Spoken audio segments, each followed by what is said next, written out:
সুপ্রভাত। শ্রী শ্রী কমলা সুন্দরী কালীবাড়িতে সকল ভক্তকে আমার তরফ থেকে বিনম্র প্রণাম।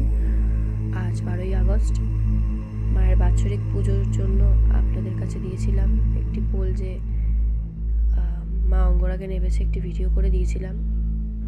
তারপরে একটি ভিডিও দিয়েছিলাম মায়ের অঙ্গরাগ শুরু থেকে শেষ। সেই ভিডিওটার পরে এইটা মায়ের পুজোর দিনের সকালবেলার ভিডিও।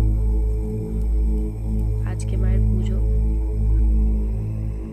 সন্ধ্যা 5টায় আমি পূজায় বসবো। এইটা হচ্ছে মায়ের সম্পূর্ণ রূপ। মা আমাদের যেহেতু দোতলা বাড়ি হচ্ছে, তো বাড়ির ওপরের ঘরে, যদিও বা ঘরে কিছু কমপ্লিট হয়নি, সেই ঘরের মধ্যেই মা রয়েছে, পুজো করা হচ্ছে। আবার নিচে নেমে যাবে মা পুজো হওয়া গেলে। ভুল ত্রুটি ভিডিওটি কিছু হলে ক্ষমা করবেন।